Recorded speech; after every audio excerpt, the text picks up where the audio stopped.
그렇죠? 내가 돈을 부담을 해서 내 이름으로 세금을 내게 돼 있잖아요. 그러면 이런 걸 뭐라 그래요? 직접세. 세금을 부담하는 자는 세, 수도세. 이건 틀린 얘기예요. 암만 지방세, 국세 봐도 전기세, 수도세라는 건 없어요. 없어. 전기세. 당신 어디서 딱 보내놓고 나서 근데 내가 언제 줬어? 네가 안 줬으니까 안 내. 이럴 수도 있다라는 거죠. 이제 세율을 보겠습니다. 표준 세율 나와 있죠. 표준 세율 보면 부동산 취득의 세율은 그 상속으로 인한 거, 이제 취득은 등기 원인에 따라서요. 어차피 소유권을 취득했을 때만 취득세를 내죠. 소유권을 취득했을 때, 그러면 소유권을 취득했을 때 등기하는 방법은 소유권 보존이 있고요. 보존이 있고, 그 다음에 소유권 이전이 있어요. 그러면 이전은, 보존은 원시 취득을 했을 때 보존 등기를 하죠. 보존 등기를 하고, 이전은요, 이전은 등기 원인이요. 매매일 때도 있고, 또 증여나 아니면 또 상속 같은 경우도 있고. 그렇죠. 이런 것들이 있어요. 그래서 이것은 어떨 때 그러나요? 보통 원시 취득일 때 등기를 하는 거죠. 원시 취득일 때 등기를 하는 건데, 그때마다 이 등기 원인에 따라서 세율이 달라지고 있다는 거예요. 세율이. 그러면 여기에서 상속으로 취득할 경우에, 그러면 지금 뭐에 따라 달라진다고 그랬죠? 원인에 따라서. 취득 원인에 따라서. 그 다음에 물건의 종류에 따라서. 물건의 종류. 주택이냐 주택이 아니냐, 농지냐 농지가 아니냐에 따라 세율이 달라지고 있다는 거예요. 물건의 종류에 따라서. 또 취득 원인. 매매냐 또 증여냐 교환이냐 이런 거에 따라서 세율이 달라지고 있다. 그러면 먼저 상속을 한번 볼게요. 상속으로 취득을 하면은요. 상속으로 취득을 하면 농지라면 1000분의 23이래네.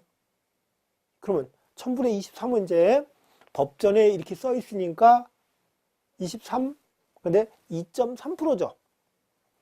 2.3%예요. 우리 지방세는 전부 다 천분율로 나타내고 있어요. 국세는 백분율로 나타내는 데 반해서 이 지방세는 천분율로 나타내고 있어요. 그래서 1000분의 23 돼 있는데, 이제 앞으로는 2.3% 이렇게 얘기를 하면 1000분의 23이구나 이렇게 알아들으셔야 돼요. 2.3%고 농지 이외의 것, 만약에 주택을 상속받았다든지 임야를 상속을 받았다든지 이럴 때는 몇 프로다? 2.8%라는 거예요. 농지를 상속을 받았을 때는 얼마고요? 2.3%. 근데 이것은 자격농민이 농지를 상속을 받았냐 그거에 따라서 달라지는 게 아니라는 거죠. 그래서 일단은 농지는 2.3%인데 뒤에 가서 자격농민이 농지를 상속을 받았을 때는 또 깎아지는 게 있어요. 이게요. 그건 거기서 보기로 하고, 일단은 농지를 상속을 받았으면 얼마다? 2.3%. 농지가 아닌 것을 상속받았을 때는 얼마다? 2.8%다. 그 다음 무상승계 취득에, 무상취득에 상속은 2.3, 2.8을 보셨고, 증여는요, 증여는 얼마로 돼 있어요? 3.5. 3.5%로 돼 있어요. 3.5%로 돼 있어요. 3.5예요, 3.5. 그런데 이 증여, 요게 증여인데 비영리 사업자가 증여를 받으면 이건 기부를 받았다고 그러거든요. 이때는 얼마인가 보면 2.8%예요. 그러면 여러분들이 여기서 하나 좀 보여주실게. 요거 2.8, 요거 2.8, 또 원시 취득도 뭔가 보면 2.8%예요. 이렇게 같은 걸 기억을 해주시면 괜찮을 것 같아. 상속을 받는데 농지 아닌 것을 상속받았을 때, 또 기부를 받았을 때, 비영리 사업자는 기부를 받는 거죠. 이거일 때, 또 원시 취득할 때, 그렇죠? 그래서 여기 팔자가 들어가요. 팔자가 들어가는 게 요것뿐이 없어. 3개. 그래서 이제 상속은 어떨 때 일어나나요? 여러분들이 이제 아버지한테 나 상속받아야 돼 이런 얘기 하시면 안 돼. 아버지가 살아계셔서 저한테 주시면은 뭐래요? 증여를 받는 거고, 그쵸? 아버지가 돌아가셔서 아버지의 명의로, 소유로 있던 재산을 내가 넘겨받게 되면 뭐예요? 그게 상속이 되는 거예요. 그렇죠?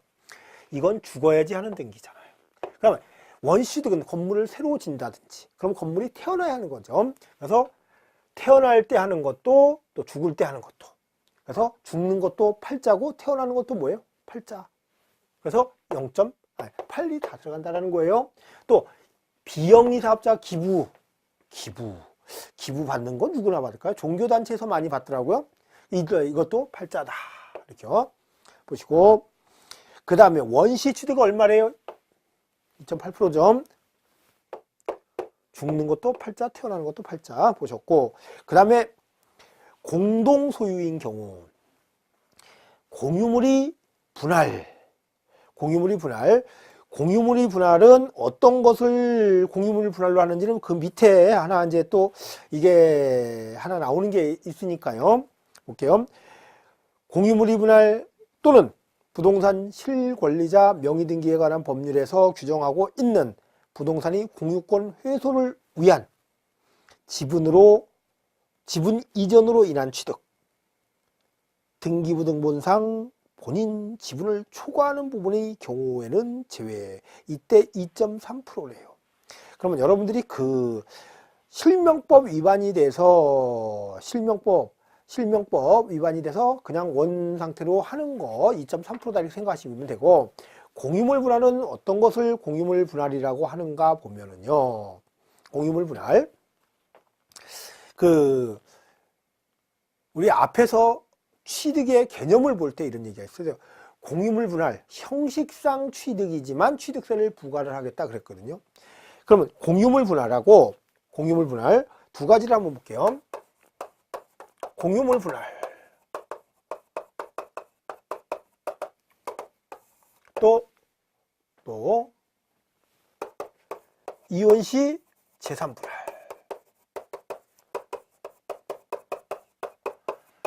이 분할한다라는 얘기가 나오니까 무조건 뭐예요? 나누겠다라는 얘기잖아. 나누겠다. 그러면 공유물을 분할을 한다라는 거와 이혼시 재산 분할을 한다라는 건 뭔가 있는 거군요. 요새 그 대형으로 이혼 있죠? SK에서, 그렇죠? SK에서 하나 있고, 또 어디도 하나 있죠? SK 큰 게 하나가 있고, 또 삼성에서도 또 뭐 이렇게 또 있죠? 삼성과 딸, 그렇죠? 이거는 이혼시. 다 이혼하면 거기는 재산이 워낙 막대하니까 세간의 이목이 집중이 되고 있죠. 근데 거기서 가장 많이 나오는 것들이 뭐예요? 이 재산 분할. 과연 SK 최종현 SK 그 회장 있죠? 그 사람 갖고 있던 주식이 어떻게 변동이 돼서 그 부인 뭐 노소영인가한테 갈 건지, 또 누구죠? 그 삼성의 그 삼성가의 딸 그 이부진, 그렇죠? 거기에서 뭐 이무쟁가 그 있잖아요. 이혼해 가면서 그 재산이 어디로 갈 건지, 요거예요. 지금은 명의가 최태원 회장 앞으로 돼 있고 뭐 이부진인가 앞으로 돼 있잖아요. 돼 있는데 그 명의로 되어 있는 것을 상대방에게 줘야 된다는 거예요. 이게요. 줘야 되는데 혼인 후에 형성된 재산에 대해서 재산 분할 청구권이 있거든요. 뭐냐면 부부지간에요. 부부지간에 어느 재산을 결혼하고 나서 재산이 이만큼 불어났다. 그러면 이거 불어난 것은요, 한 사람이 잘해서 불어난 건 아니거든요. 옆에서 만약에 부인이 있었다면 부인이 내조를 잘했다든지, 그렇죠? 이런 뭔가가 있기 때문에 재산이 이렇게 일어난 거예요. 그러다 보니까 그것은요, 설사 명의는 어떤 일방으로, 배우자 일방으로 되어 있다 하더라도 그것은 공동 소유하는 것과 같다. 그래서 제가 이거 두 개를 같이 써놓은 이유는요, 이것도 뭐래요? 공동 소유하는 물건이란 얘기예요. 그러면 여기는 공동 소유가 이름이 둘이 딱 명시적으로 둘 이상이 들어가 있으니까 이게 공유죠. 이거는 등기부상 돼 있고, 이것은 등기부상에는 뭐예요? 한 사람으로 되어 있지만 실질적으로는 어떻다? 부부가 공동으로 소유하는 것과 같다라는 거예요. 그것을 나누는 거라는 거예요. 그러면 결론적으로는 뭐냐면은 우리 이 공유물분할은 가장 좋은 게 그래요. 요새 사과값 되게 비싸대요. 사과값 비싼데 사과가 되게 먹고 싶어. 명품 사과가 있는데 하나에 10,000원이 간대. 그래서 갑과 을이 5,000원, 5,000원을 내서 5,000원, 5,000원을 내서 명품 사과 하나를 샀어요. 그러면 사과를 딱 갖고 있으니까 갑과 을이 그거는 뭐예요? 공동 소유하는 물건이에요. 공동 소유하는 물건. 그런데 그것을 딱 잘라서 갑이 이쪽 갖고 이쪽 갖고. 그럼 뭐예요? 그게 공유물 분할이에요. 공유물 분할. 그러면 땅이 이렇게 있어. 근데 갑과 을이 5억씩 내서 10억짜리를 샀어. 그럼 뭐예요? 이 땅은 누구 거? 갑과 을이 공동 소유하는 물건이에요. 그런데 이것을 딱 잘라. 이거 어떻게 잘라 이거를? 자르는데 토지는 뭐예요? 사과야 칼로 자르고 좀 괜찮은 힘이 좋은 사람은 그냥 손으로 자르면 되잖아요. 이거는 그거 안 되잖아. 어때요? 분할 측량을 해서 잘라야 되잖아. 그럼 분할 측량을 딱 하잖아요. 분할 측량을 하면 전체가 갑과 을의 땅이었었기 때문에 여기도 갑과 을의 땅이 되고 여기도 갑과 을의 땅이 돼. 갑과 을의 땅이 돼요?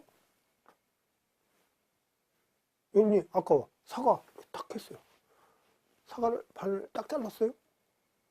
잘랐어요? 근데 이쪽에는 좀 벌레가 먹은 것 같아. 이쪽에는 아주 깔끔해. 어느 쪽으로 가질까요? 당사자끼리요, 약정을 해야 돼요. 그렇지 않으면 계속 공동소유야. 이렇게 토지를 나눴는데도 불구하고 너 이쪽 땅 가져, 나 이쪽 땅 가질게. 그래서 갑이 싫어. 그러면 그대로 이렇게 가는 거야. 근데 당사자가 합의를 했어. 야, 너 이 땅 가져. 갑 너 이거 가져. 을은 나 이거 가질게. 이럴 수 있잖아요. 이게 성립이 되면 그러면 을은 자기가 갖고 있던 지분을 갑에게 넘겨줘요. 갑은 자기가 갖고 있던 지분을 을에게 넘겨줘. 그러면 이게 공동 소유가 뭐 돼요? 단독 소유가 되죠.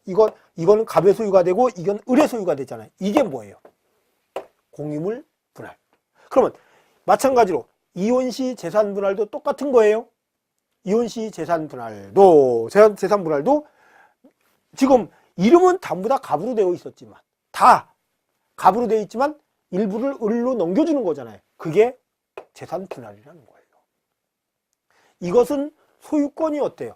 형식상으로만 넘긴다라는 거예요. 형식상으로만 넘겨요. 그래서 이거는 2.3%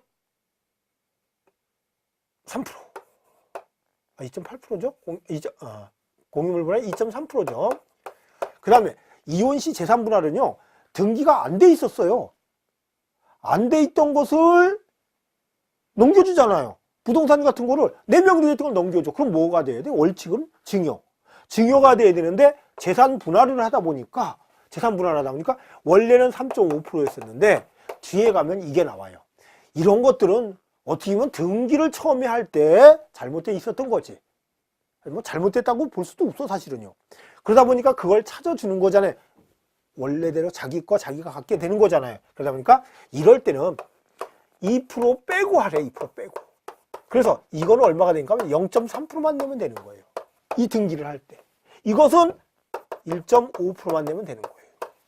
이런 규정도 있다라는 거예요. 그래서 먼저 이것은 좀 뒤에 나올 얘기예요. 지금 나오는 얘기가 아니고 뒤에 나오는 얘기인데, 일단은 공유물 분할은 여러분이 얼마로 생각하고 있어야 된다? 2.3. 또 공유권 해소를 위한 실명제에 의해서 그럴 때도 얼마를 한다? 2.3이다 일단. 그 다음에 그 밑에 합의후 총유물 분할 당연히 2.3이다라는 거죠. 그 다음에 그 밖의 원인으로 인한 취득, 매매, 교환 등이 뭐래요? 유상승계취득. 이건 조금 이따 다시 볼 거예요. 유상승계취득인데 농지는 얼마래요? 3%. 농지는 3%. 농지 3%. 농지 3%예요. 근데 여러분이 농지 한번 잠깐 볼까요? 왼쪽에 각주에 한번 볼까요? 각주에 23번 나와 있는 농지의 범위 나와 있어요. 농지는 각각 다음의 토지로 한다. 취득 당시에 공부상 지목이 논밭. 거짓말도 잘해요. 제가 이런 거 보면은요, 그 의원님들이 진짜 할 일을 없으신 분들이 좀 있는 것 같아요. 법정 지목은 뭐예요? 전답으로 되어 있잖아요. 근데 공부상 지목이 논밭. 그전에는 전답으로 되어 있던 것을 한글로 바꿔주신 거예요. 한글 사랑을 아주 많이 하시는 분이라서. 근데 그러고 나서 앞에는 공부상 지목이라고 얘기를 또 해놓고, 공부라는 얘기는 뭐예요? 공부? 열심히 하면 되는 게 공부인가요? 그건 아니고 공적인 장부를 줄여서 뭐라고 그러는 거예요? 공부죠.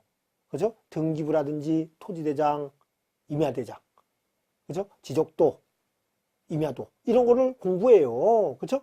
공적인 장부, 공부상 지목이 논이 있어요, 없어요? 전답이지. 그죠? 근데 여기 법에는 이렇게 또 우리는 이렇게 해요. 논밭 또는 과수원인. 과수원? 과수원인 토지로서. 과수를 뭐라고 해야 되나요? 한글로. 그냥 순우리말로.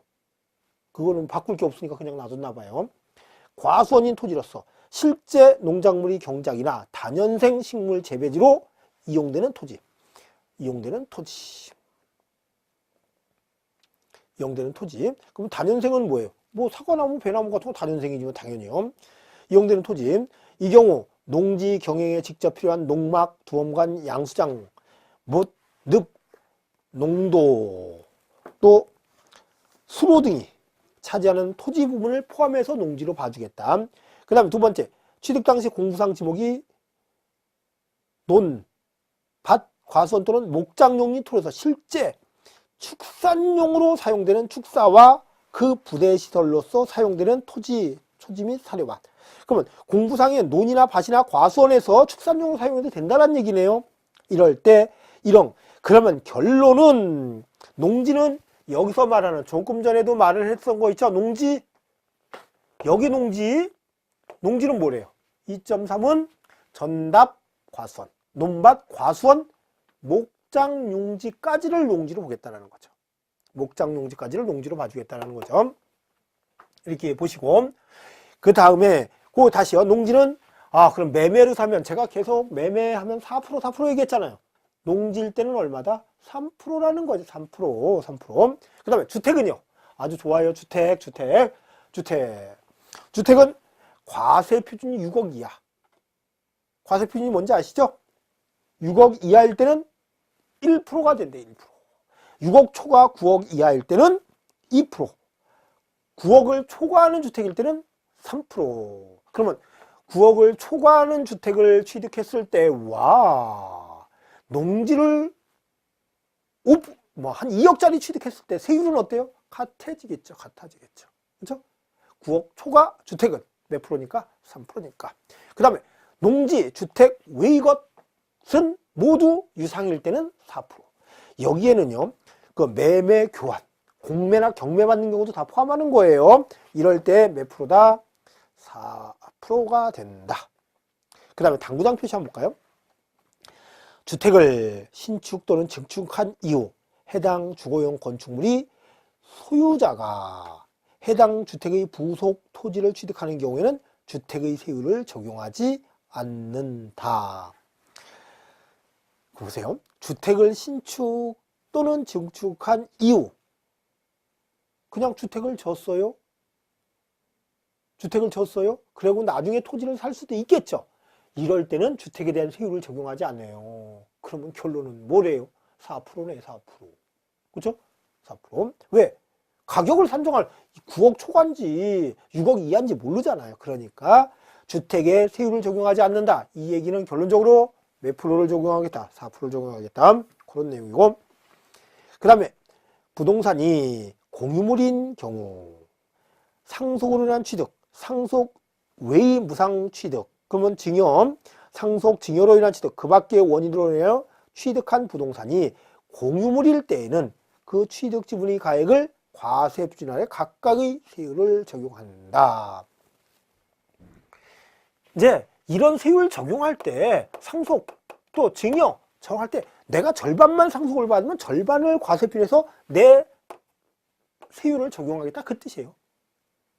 공동으로 받을 때 그런 얘기고. 그 다음에 건축 또는 개수인 경우 여기에 이것도 건축 또는 개수. 건축 또는 개수인 경우. 근데 여기서는 뭐야? 신축, 재축은 제외예요. 신축, 재축 제외.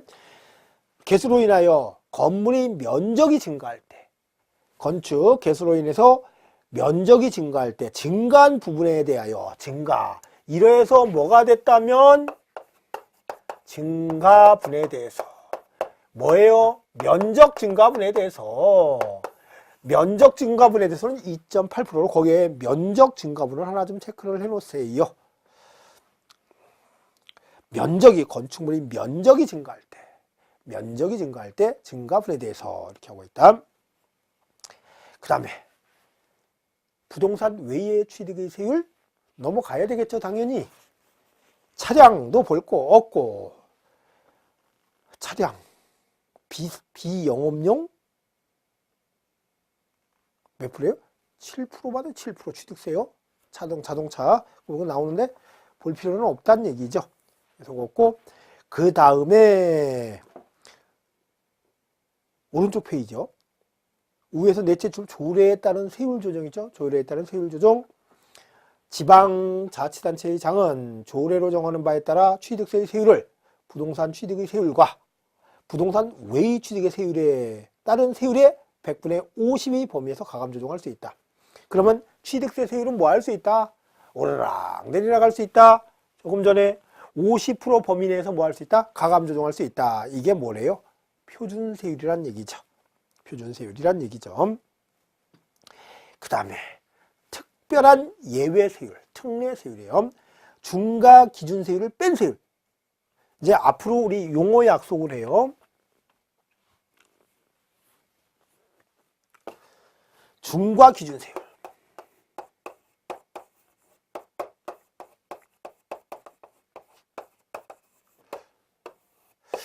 우리 뒤에 보면은요, 여기에다가 중과 기준세율을 뭐를 하나 잡아놓고 여기다가 2배, 3배 하다 보면 4배 이렇게 쓸 수가 있거든요.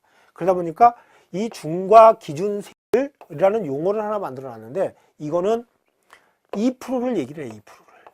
그냥 2%란 얘기를 안 하고 이걸 뭐라 그래요? 중과세 할 때 기준이 되는 세율, 몇 배 할 때 그걸 얘기를 하고 있다. 그래서 거기에 중과 기준세율을 뺀 세율을 적용한다는 얘기는 지금까지 본 세율이 있잖아요.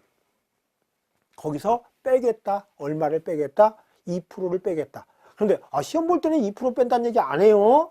뭐라고 해요? 중과 기준세율을 뺀 세율을 적용한다. 이렇게 얘기를 해. 그냥 2%라고 하면 좀 없어 보이잖아. 있는 척. 지금 조금 전에 이거 했죠. 여기 2%를 뺀다고 했잖아요. 2%를 뺀다고 했잖아요. 그런데 공유물 분할을 하게 되면 공유물 분할이 뭔지 알죠? 사과. 공유물 분할을 하게 되면 어떻게 된다? 2% 그러지 마시라고 그랬잖아. 뭐라고 했어요? 중과 기준세율을 뺀 세율을 적용하겠다. 그러면 표준세율이 2.3%인데 얼마를 빼는 거예요? 결론은 2%를 빼는 게 되겠죠. 그래서 0.3%만. 이게 여기에 제가 두 개를 미리 설명드렸으니 그거부터 먼저 찾아볼까요? 이거 어디 갔나? 다음 장을 보면 다음 장 위에서 두째 줄 네 번째 있죠.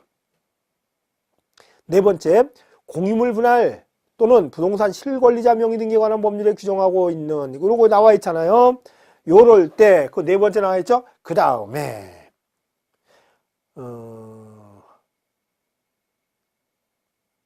그 여섯 번째 있죠. 여섯 번째 양가로 6번 민법의 규정에 따른 협의 이혼 시 재산 분할로 인한 취득. 협의 이혼 시 재산 분할로 인한 취득. 협의 분할로 인한, 여기 또 협의 이혼 시 이런 얘기를 해놨네요. 협의 이혼 시 재산 분할로 인한 취득. 그러면 여러분 이혼할 때 위자료라는 얘기는 하시면 안 돼.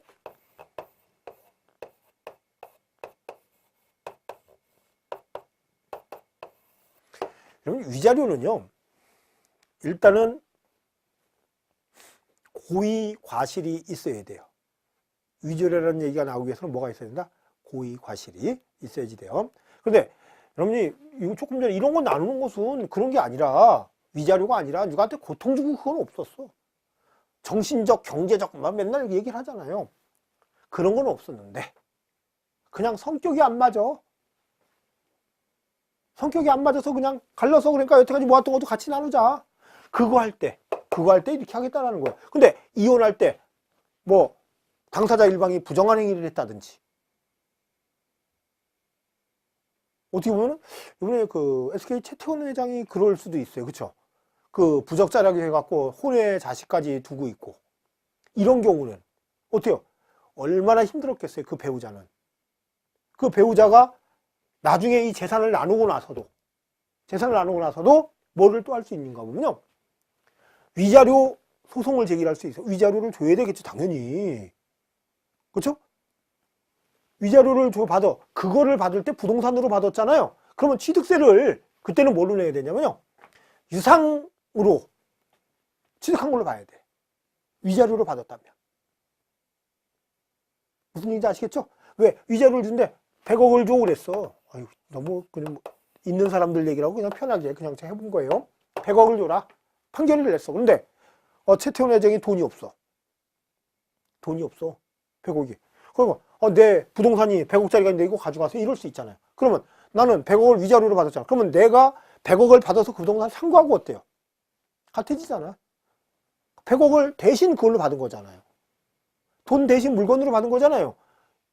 그렇죠? 그럼 100억이 산 거하고 똑같이 결론은 취득세를 4%를 내야 된다는 얘기죠. 농지라면 3%가 되겠고, 그렇죠? 주택이라면 주택에서 100억짜리 있을 수 있잖아요. 3%가 되겠고, 이렇게 된다는 얘기죠. 그럼 다시 돌아와서요. 그럼 어떤 게 2%인가? 2% 뺀세율을 적용을 하는가 볼게요. 복귀 후에 중과 기준세율을 뺀세율 적용해 다음에 해당하는 취득에 대한 취득세는 표준세율에서 중과 기준세율을 뺀세율로 산출한 금액을 그 세액으로 하되, 주택의 취득에 대한 취득세는 해당 세율의 100분의 50을 곱한 세율을 적용하여 산출한 세액을 그 세액으로 한다. 주택일 때는 어떻게 하래요? 100분의 50, 그럼 0.5란 얘기네. 결론은요, 곱한 세율을 하겠대. 만약에 이혼을 할 때 재산 분할을 해요. 재산 분할을 하게 되면은요, 이걸 재산 분할을 이혼할 때 주택을 넘겨주는 거예요. 이럴 때는 어떻게 해라? 3.5%에서 50%만 하네. 얼마만 해라? 50%만 해라. 50%만 하니까 50%. 그 밑에일 경우에는 그렇다는 얘기에 다 밑에 50%만 하니까 어때요? 3.5%에서 50% 하니까 어때요? 1.75%만 받으라는 얘기죠. 결론은. 이렇게 하라는 얘기예요. 주택일 때는 어떻게 해라? 50%만. 그럼 50%를 줄여라. 50%를 줄여라. 지금 그럼 50% 줄이면 얼마예요? 1.15%. 공유물 분할일 때. 하라는 얘기죠. 주택이라면 이렇게 란 내용이고, 다만 취득 물건이 중과세 대상에 해당되는 경우에는 산출한 세액의 100분의 300을 적용한다. 그 취득세 중과세 대상에, 중과세가 뒤에서 나오거든요. 할 때는 그냥 3배를 해라. 이게 뭐 밑에 나오는 게 사치성 재산에 해당될 때는 몇 배를 해라? 3배를 해서 받아라. 산출한 세율에 여기에다가 3배 하라는 얘기죠. 여기 3배 하라는 얘기죠. 산출한 세율의 100분의 300이라는 얘기는 뭐예요? 3배라는 얘기에 100분의 300이라는 얘기에 3배를 적용한다. 그러면 이제 그게 지금 체크할 건 이거예요. 다른 거는 뭐 이렇게 아니고, 그 밑에 나와 있는 것은 어떻게 하겠다? 2% 뺀 세율을 적용한다라는 거죠. 그죠? 주택 같은 경우는 그러지 말고 2% 빼지 말고, 주택을 공유물 분할한다든지 이혼시 재산 분할한다든지 그 밑에 나오는 거일 때는 어떻게 해라? 50%만 받아라. 세율을 절반을 뚝 잘라버려라. 그쵸? 그 내용이죠. 뭐 세배한다는 거 그건 신경 쓰지 마세요. 뒤에는 나올 거니까. 그러면 1번에 환매 등기를 병행하는 부동산의 매매로서 환매 기간 내에 매도자가 환매한 경우에 그 매도자와 매수자의 취득.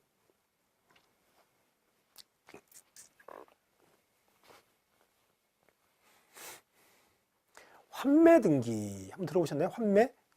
여러분들 이제 환매는요, 말 그대로 다시 사오겠다. 내가 팔았다가요, 어떻게 하냐면 다시 사와요. 그러면 결론은 뭔가 보면요, 내가 돈이 아쉬우니까 제가 여러분한테 팔았어. 이거 시세가 꽤 가는데, 야, 내가 3억만 좀 빌려줘. 그러면 내가 3억에, 혹시 내가 너 못 갚으면 이 집 가지면 될 거 아니야? 3억에 했다가 내가 1년 있다가 4억 주고 다시 사올게. 좋아? 오케이. 그게 뭐예요? 환매 조건부 매매예요. 지금 3억에 팔지만 내가 1년 있다 얼마에 사오겠다? 4억에 사오겠다.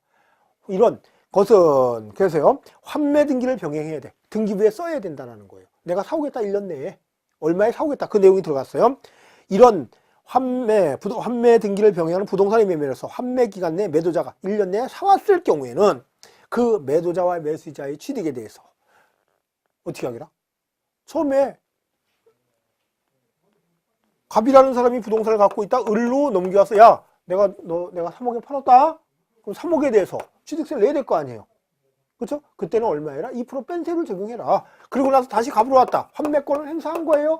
또 이때도 2% 뺀세를 적용해라. 그 내용이죠. 농지라면 1%가 되겠고. 그 내용이 되잖아요. 그 다음에 두 번째, 상속으로 인한 취득 중 다음이 어느 하나에 대한 취득. 상속 같은 경우는 어쩔 수 없이 상속을 받는 경우가 많거든요. 그러니까 1번에 보면요, 대통령령으로 정하는 1가구 1주택 및 그 부속 토지를 취득한다면, 이게 뭐냐면요, 상속을 받더라도 무주택자가 상속을 받는 경우가 있겠죠. 무주택자가, 주택이 없는 사람이 상속을 받으면 상속으로 인한 1가구 1주택이 돼. 근데 조건이 맞아야 돼요, 나도요. 그 내용에 그 밑에가 쭉 나와 있는데, 상속으로 인한 1가구 1주택일 때는 취득세를 어떻게 하겠다? 2%를 빼겠다. 그러면 주택을 상속받으면 얼마인가요? 얼마? 팔자 2.8%. 2.8%. 그렇죠? 농지일 때는 2.3이지만 주택일 때는 얼마예요? 농지 외니까 2.8이잖아. 거기서 얼마 빼? 2% 빼. 누가 받았을 때? 무주택자가 받았을 때. 1가구 1주택의 요건이 충족이 돼야 돼요. 그 밑에 내용. 이때는 얼마만 내면 된다? 0.8%만 내면 된다는 거예요. 그 다음에 두 번째, 지방세 특례 제한법의 규정에 따라 취득세의 감면 대상이 되는 농지를 취득한다면 상속을 받는데, 자격농민이 농지 상속을 받아요. 농사 짓던 자식이 상속을 받잖아요, 농지를. 그럴 때는 상속을 받으면 얼마래? 2.3. 여기서 얼마 빼래? 2% 빼래. 그럼 얼마만 내고 오면 돼요? 0.3. 자격농민이 농지를 상속을 받아요. 그럴 때 그렇다는 거죠. 그 다음에 또 세 번째, 법인세법에 해당하는 법인이 합병으로 인한 취득. 그냥 편하게 보시자고요. 법인을 합병을 해서 소유권이 넘어올 때 있죠. A법인과 B가 합병을 해서 B가 A로 돼버릴 때, B가 갖고 있던 부동산을 넘어와야 될 거 아니야. 이럴 때 한다라는 거죠. 그럼 뭐 이거는 우리하고 관계가 사실은 없는 거고, 그 다음 네 번째 보신 거고, 또 다섯 번째 보면요, 건축물이 이전으로 인한 취득. 건축물이 이전으로 인한 취득이다. 건축물이 이전으로 인한 취득. 근데 여러분, 건축물을 이전을 하게 되면 실질적으로는요, 취득세 낼 일이 사실은 없거든요. 근데 법에 이렇게 써 있어서 그냥 여러분이 편하게 그냥 건축물이 이전으로 한 취득이야. 건물을 있잖아요, 바짝 들어서 이렇게 옮기는 걸 건축물이 이전이래요. 동일 대지 안에서. 다른 토지로 가면 안 되고, 내 토지 안에서 남향이었던 것을 동향으로 바꾸어. 가능하지는 않잖아요. 이럴 때도 2% 빼세요. 근데 우리 등기법에는요, 등기법에 그건 방향은 등기를 하지 않거든요. 남향이다 북향이다 이건 등기 안 해요. 그죠? 그러면 등기할 일이 없으니까 취득세 낼 일이 없을 것 같은데, 근데 이런 얘기가 나와서, 다만 이전한 건축물의 가액이 종전의 건축물의 가액을 초과하는 경우에 그 초과하는 가액에 대해서는 그러하지 아니하다. 초과를 하게 되면 어때? 초과분에 대해서는 그렇지 않다. 제대로 받아라. 그렇죠? 그러면 뭐 증축이나 이런 게 되게 버리겠죠. 그러면 얼마 받아요? 결론적으로 2.8% 받아요. 초과되는 부분에 대해서는 그렇게 돼 있고, 그 다음에 여섯 번째는 본 내용이고요. 일곱 번째, 벌채하여 원목을 생산하기 위한 임목의 취득. 임목을 취득을 하는데, 지금 임목을 취득을 하는데 뭐 해서 벌채를 할 목적으로 취득한다. 그러면 2% 뺀 세율을 적용을 해라. 근데 임목 세율이 얼마죠? 제가 임목 세율을 신경을 안 썼으니까 기억도 안 나네. 임목은 98쪽 하단에서 보면 나와 있죠. 1000분의 20. 그렇죠? 1000분의 20인데 어떻게 하겠대? 원목을 생산하기 위한 임목의 취득이라면 결론은 취득세 안 받겠다는 얘기네. 2%인데 또 2% 뺀 세율이래요. 그러면 제로지 뭐. 그렇죠? 그렇게 되겠다는 거죠. 그 다음에 이거는 뭐래요? 2% 뺀 세율을 적용해라. 그리고 여기 보니까 또 뭐가 있는가 보군요. 중과 기준 세율을 적용을 해라. 중과 기준 세율. 중과 기준은 뭐래요? 2%를 적용하라는 얘기는 2%를 적용을 해라. 2%를 적용하는 것들 그 밑에 1, 2, 3, 4 있잖아요. 거기 한번 또 볼게요. 다음에 해당하는 취득에 대한 취득세는 중과 기준 세율을 적용하여 계산한 금액을 그 세액으로 한다. 그냥 2%만 하라는 거죠. 다만 취득 물건이 과밀 억제권역에서 본점이나 주사무소의 사업용 부동산을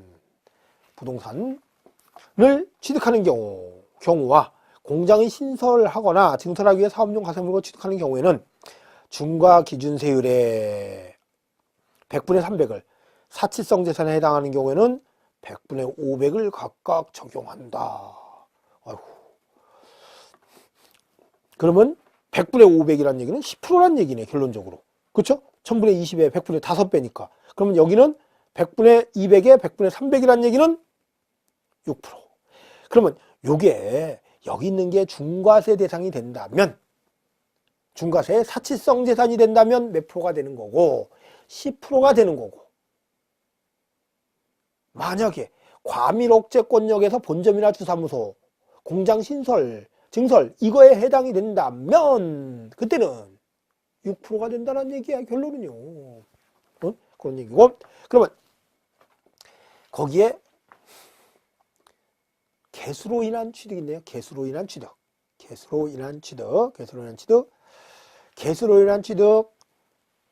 또는 개수로 인하여 건축물의 면적이 증가할 때는 그 증가된 부분에 해당하는 경우는 제외해. 증가되는 경우는 뭘로 간다고 했으니까 2.8%로 간다고 했으니까 과세표는 당연히 증가액으로 하고 있죠.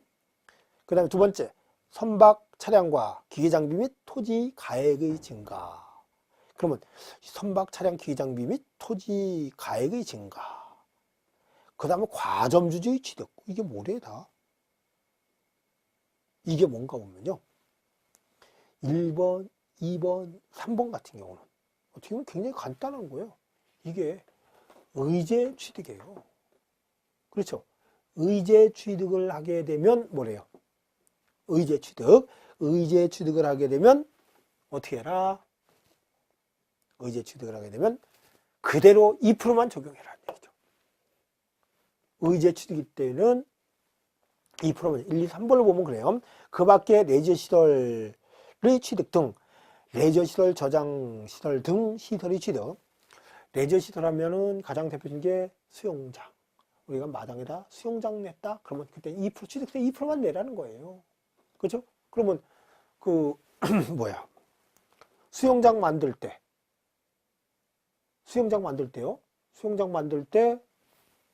수영장을 만들면은요, 몇 프로 내라? 2% 내라. 근데 주택에다 수영장을 만들면은요, 사치성 재산이 되거든요. 그때는 몇 프로 내라? 10%를 내라. 그렇죠? 그 내용이에요. 그 다음에 두 번째, 무덤과 이에 접속된 부속시설물이 부지로 사용되는 토지로서 지적공상지목이 묘지인 토지의 취득에 대해서는 2%를 하래요. 근데 또 이상하게요. 등록면에서 가면 또 비과세 한다고 써있고, 이상해, 하여튼 이거는요. 지적공상 지목이 무덤, 즉 묘지가 묘지일 때는 얼마를 해라? 2%를 받아라. 그 다음에 세 번째 보면요, 임시 흥행장, 공사 현장 사무소 등 존속기간이 1년을 초과하는 임시용 건축물의 취득이 있어요.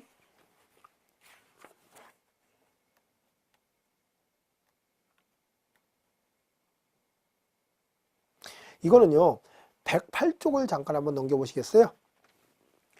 108쪽 넘기시면은 그 네 번째 동그라미 네 번째 있죠? 거기에 임시용 건축물에 대한 비과세 있잖아요. 거기에 임시용 행장, 공사 현장 사무소 등 임시 건축물이 취득에 대하여는 취득세를 부과하지 아니한다.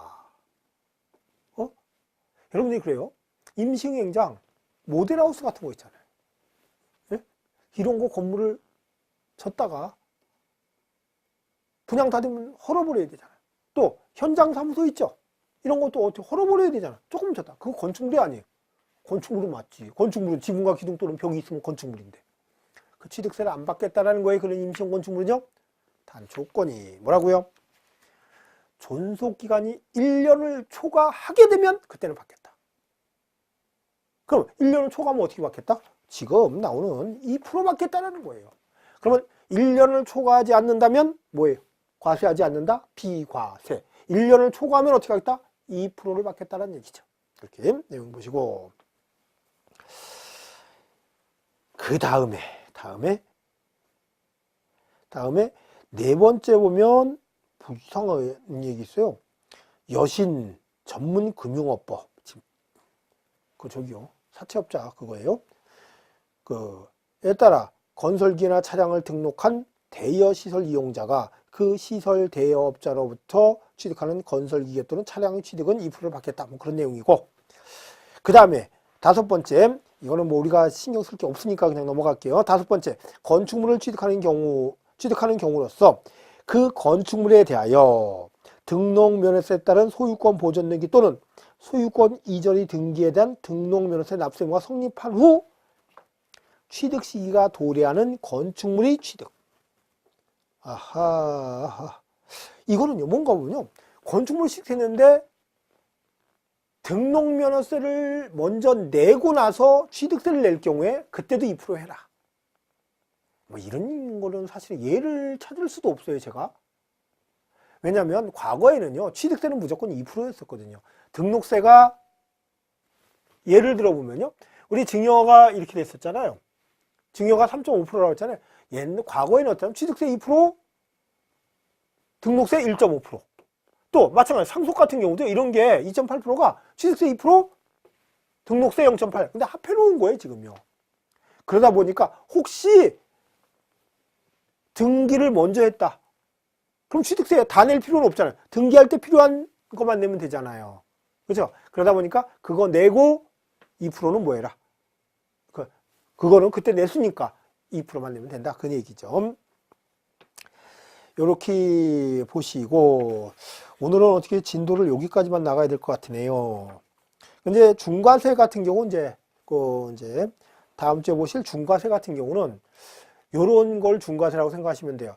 우리 국가 정책적으로 이거는 하지 말았으면 좋겠고 그럴 때는 어때요? 세금을 많이 부과시키면 어때요? 세금을 많이 부과시키면 안 하겠지. 쉽게 이래요. 어떤 사람이 별장을 사요. 그냥 취득세를 일반 주택 사는 것 같이 그대로 받으면 어때요? 그대로 받을 것 같으면 뭐 별장 그냥 편하게 살 거 아니에요. 그런데 별장을 사면 현행법은 어떻게 되어 있냐면요. 표준세율. 그러면 별장을 사면 표준세율에다가 어떻게 하는가 하면요. 8%를 더해서 내래. 그걸 여러분 별장과 주택의 차이점은요. 차이점이 뭔가요? 별장과 주택 차이점? 별이 그려져 있으면 별장이고 별이 안 그려져 있으면 주택이고 그건 아니잖아요. 그렇죠? 상시 주거용으로 살 수 있어요. 계속적으로 평상 일상생활을 주거용으로 살 수 있는데도 불구하고 가끔가다 놀러가서만 쓰는 데 있잖아요. 놀이시설, 휴양 때문에, 쉬러 가기 때문에 위해서 쓰는 것들이 있잖아요. 이런 것들을 뭐라고 그러는 거군요? 별장이라고 그래요. 그러면 구조에서 틀리고 시설에서 틀리는 게 아니에요. 이럴 때 주거용으로 샀다면 얼마가 되지만 뭐 조금 전에 6억 이하 이때는 1% 이렇게 되지만 별장으로 쓴다면 어떻게 해라? 8%를 더해서 해라는 얘기죠. 그렇게 하고 있고 또 그 사치성 재산 같은 경우 그런 불이익이 있고요. 그 다음에 과밀억제권역 안에서 여러분이 과밀억제권역이라는 얘기는 그 수도권 정비계획법이 있어요. 서울, 인천, 경기도까지만 적용되는 법이 있거든요. 그게 수도권 정비계획법이에요. 그거는 국토유계획 및 이용에 관한 법률보다 우선적으로 적용되는 법이죠. 다른 지역에서는 전혀 관계없는 거예요. 충청권, 영남, 그쪽에서는 아랫지방에서 전혀 필요 없고 어디서만, 서울, 인천, 경기에서만 필요한 거예요. 이런 수도권 정비계획법에 과밀억제권역이라는 게 있거든요. 서울, 인천, 경기를 권역을 나눠요. 성장관리권역, 자연보전권역, 과밀억제권역. 뭔가 보면요, 편하게 이렇게 생각하시면 돼. 과밀억제권역은 아유 사람이 더 이상 늘어나면 안 되겠네. 여기가 과밀억제권역. 아유 여기는 사람이 좀 많이 늘어나도 되겠네. 성장관리권역. 공장 같은 거 막 짓고 해야 되는데요. 건물도 짓고.